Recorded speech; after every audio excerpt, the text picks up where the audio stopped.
The story begins as we see a professor hard at work when he is visited by a representative from a pharmaceutical company. The man points out how the professor seems to be overworking himself, but it is undeniable that his research is world class and many patients will be saved thanks to him developing new medicine. We are then shown what drives the professor when he has a memory of his young sister. He had to watch as the doctors gave up on her after determining her illness was incurable. Since then, the professor has dedicated his entire life to inventing new medicines, hardly allowing himself to sleep and relying heavily on snacks and energy drinks to keep himself going. After finishing up some work, the professor would write a note on his wrist and allow himself a 46-minute rest. It has been a while since he actually interacted with a patient and dreams of the day he might be able to become a town pharmacist. However, his assistant would return the next day to find that he had passed away. The professor would then wake up to find a girl by his side who explains that he had been struck by lightning. The professor instantly notices his voice has changed and his heart begins to race as he begins to realize what has happened. The girl would then reveal that his name is actually Falma de Médicis. Falma doesn't remember too much but realizes that he must have passed on from his previous life due to overworking himself. The girl introduces herself as Charlotte and notices strange markings on Falma's body. She believes it to be a holy mark, but he explains that it must just be a burn from the lightning. Charlotte is confident though that it must have been Panactios, the god of medicine, protecting him. She is concerned to see that he has forgotten basic knowledge of the world and agrees to help him remember. Falma is a member of the great Médicis family that is filled with royal pharmacists. His father Bruno is a man of outstanding skill and serves as the president of the Imperial School of Pharmacy. Falma's mother is named Beatrice and his sister is Blanche. He also has an older brother named Paule, but he is currently studying abroad at the most prestigious school of medicine in the world. Charlotte then explains the divine arts, which are feats that are believed to be works of the gods. It's pretty much just magic, and Charlotte becomes worried when it seems like Falma has forgotten all about it. The ability to use divine arts is the mark of nobility, and if he isn't able to remember how to do it, she fears he will no longer be recognized as a noble and be driven out of the estate. Later, Falma remembers how she had told him that he is able to use the divine art of water, and must create a mental image of the form of water to use it. He gives it a try by imagining water's molecular structure and finds that his markings begin to glow. Falma panics as water begins to flow uncontrollably from his hands and aims it outside. After begging for it to stop, it finally does, and he sees that Charlotte was soaked by it. She is glad to see that he remembers how to use the divine arts and doesn't mind getting wet since he watered the garden for her.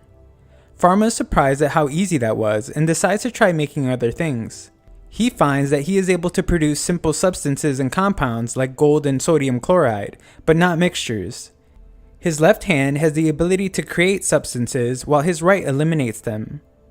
Charlotte arrives to celebrate but realizes that he must have forgotten all his medicinal knowledge as well. This is especially concerning since his father often springs surprise quizzes on medicine during meals. Charlotte brings him to their library and explains that he receives special education in pharmacology from childhood. Falma is then surprised to find that he is able to understand and remember everything from the teachings.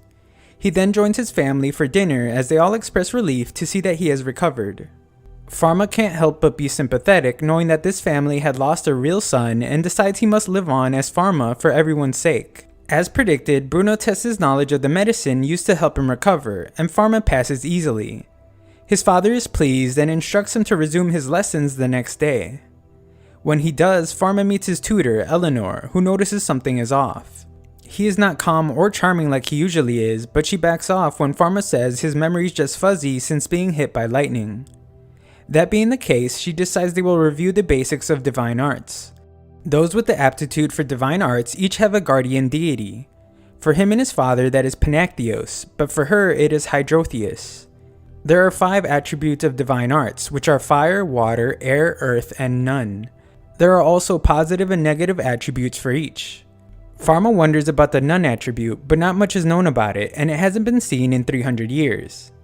He then wonders what someone with the ability to create any substance would be, and she simply says it's impossible. Anyone like that would be considered a god or a demon. Afterwards, Eleanor can't believe that Falma forgot to bring his divine wand that is used to amplify and control the arts, so she allows him to borrow hers. She wants him to launch a spear of water, but he doesn't remember how, so she gives him a demonstration. After that, she reminds him to say the incantation out loud, and Falma prepares to make his first attempt. To their surprise, Falma manages to unleash an extremely powerful burst of water that sends Eleanor flying, and leaves them both in shock. She can't comprehend how he was able to use such power even without an incantation. She becomes concerned when she explains that the total divine power a person can use in their life is fixed, and he may have just used all of his. She uses a meter to test how much he has left, but becomes terrified when it breaks. Eleanor explains that it was a colorless capacity break, and showed both positive and negative attributes. She can't even explain exactly what it means since no one has ever exceeded the meter before. Falma tries to explain that the markings on his arms are just burns, but she realizes that they are actually holy markings of Panactios. She explains that he can never grasp another meter again and needs to keep it all a secret from everyone. Afterwards, Falma helps guide her as she lost her glasses and notices she is trembling, but she blames it on her lack of vision. He would then teach her a trick to help with their vision to find that he is able to detect that she has a sprained finger. Falma notices that medical issues glow blue, and when he identifies the cause, the color changes to white. She is once again surprised and explains that Panactios perceives all illness and grants medicine. Falma seems to possess Panactios' divine eye, and Eleanor is petrified now since that power is not human. What is even more horrifying though is that she notices he has no shadow. This sends her over the edge as she promises not to tell anyone and she runs for her life. Later, Falma's father requests that he take some medicine to Eleanor, who told him that she is sick and has decided to quit tutoring altogether. Falma pretends not to know why and agrees to do it. He would then determine that the medicine won't do much for a fever and make some of his own. When visiting her home, Eleanor begins to fear that he is there to eliminate her for knowing his secret. Falma explains that he is delivering potions sent by his father, but she thinks he might be trying to poison her. He has also brought the medicine he made and ointment for her jammed finger, but she thinks those might be poison too. Falma explains that he would never harm her and he still wants her to tutor him. She states that he doesn't need to learn anything since he is clearly an incarnation of Panactios, but Falma is pretty certain he is still human. She pledges to keep all his secrets for him, but asks that he spare her wretched life in return. Falma explains that he actually can't control his abilities yet and would like her to continue teaching him since there is no literature on the divine arts. However, it seems she has already made up her mind, so he apologizes for scaring her and thanks her for everything she has done for him. Later, she would debate taking the medicine he gave her. The god Panactios had been known for being kind, so she decides to trust him. They meet soon after, and Eleanor explains that she must still protect herself since training someone like him could be dangerous. Falma is thankful, but she explains that she didn't have a choice, since she would feel responsible if he were to lose control of his immense powers.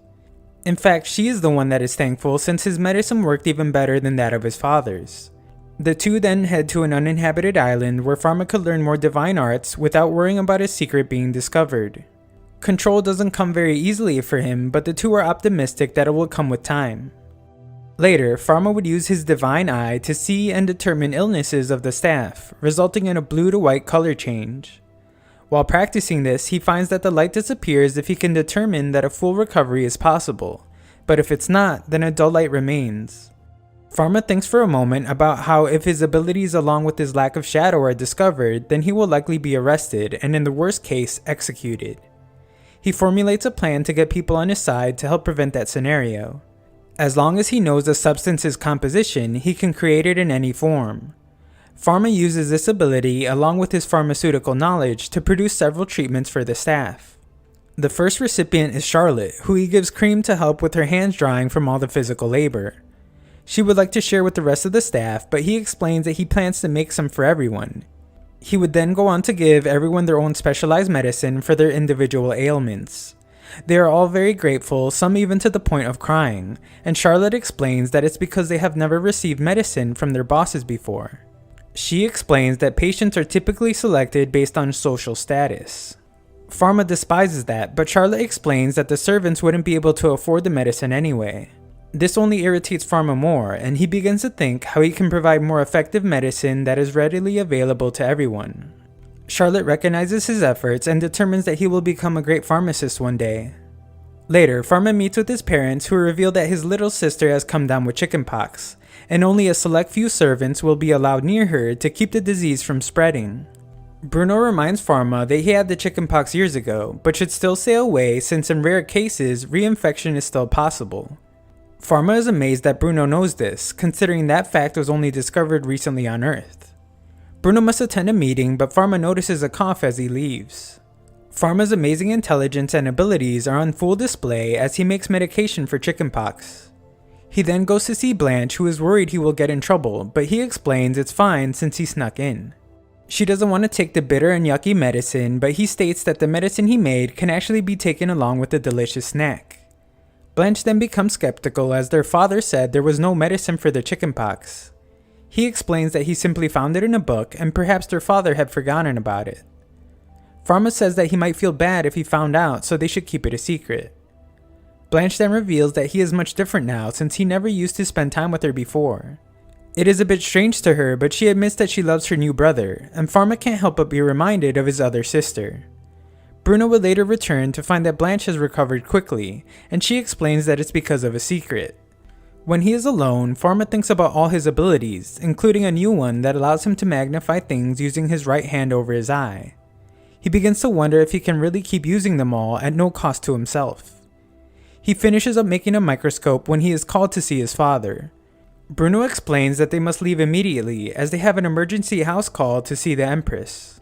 Pharma is concerned about Bruno's cough but is interrupted before he can analyze it. They arrive to find that Empress Elizabeth is in critical condition.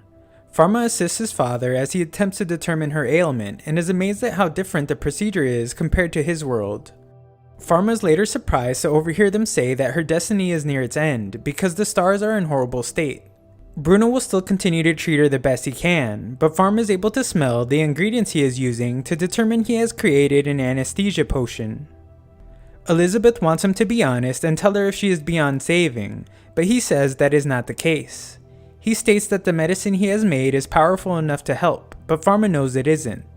It's clear that Bruno is just trying to lessen her suffering, and the others call to have a priest come the next day.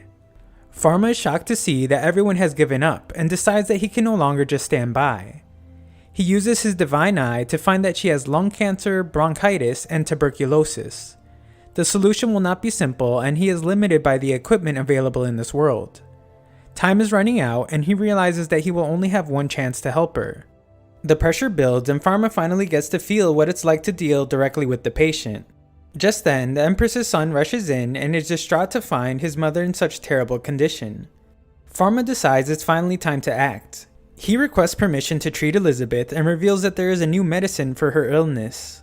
Bruno thinks he is playing a cruel trick, but the Empress wants to hear him out. Pharma explains that he thinks he has determined what her illness is, and she decides to trust him. She must tell everyone else to stay silent, as it seems that the young Pharma is the only one that has not given up. Elizabeth then gives him permission, and Pharma gets to work. He barricades himself inside a room to avoid interruption, and formulates a treatment. Pharma determines that he must use 4 different drugs in order to prevent the bacteria from becoming resistant. However, he is interrupted by his father, who reveals that he was able to determine her illness is the White Death, but no one in the world can cure it. Pharma is again amazed by Bruno, as he was able to diagnose her without any special abilities like his. Bruno expresses his displeasure since he believes that Pharma is only giving the Empress false hope.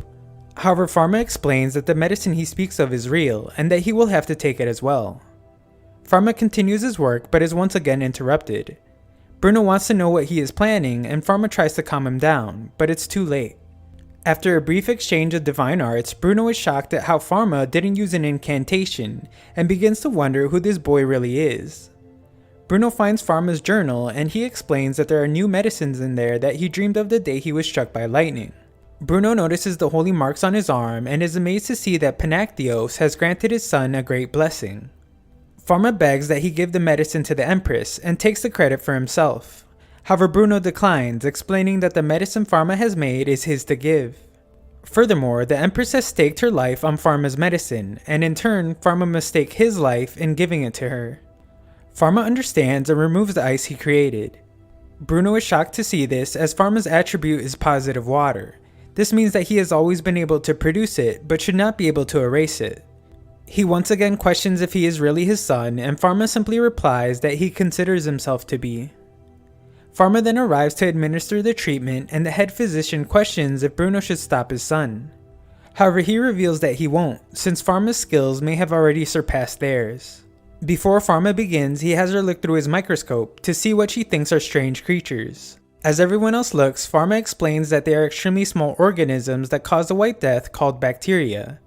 They can cause several diseases, including the one affecting her body. However, if the medicine he is giving her is taken properly for half a year, a full recovery can be expected.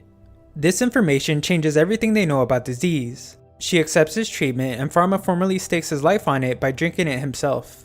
He announces to everyone that once the medicine proves to be successful, the disease will have a cure, and they will no longer need to fear the White Death. On their way home, Bruno thinks about how he has focused so much on his patients and neglected his own son. However, despite that, he can tell the boy before him is not the Falma he knew. When they arrive, Falma expresses relief knowing that the Empress had managed to fall asleep, and asks if his father would be willing to take the medicine. Bruno acknowledges that Panactios has blessed Falma and concedes that he himself has a lot to learn. Falma explains that he is mistaken though. He may have had the knowledge required to create the medicine, but he didn't understand the needs of a patient on the verge of death. That is something he learned from Bruno. Falma explains that his acumen is shallow and unrefined. He acknowledges that his father excels in these aspects and asks that they pursue the path of medicine together. His father agrees and gives thanks to his son, as they are welcomed by the rest of their family. Thank you for watching part 1 of this series. Future parts will be in a pinned comment when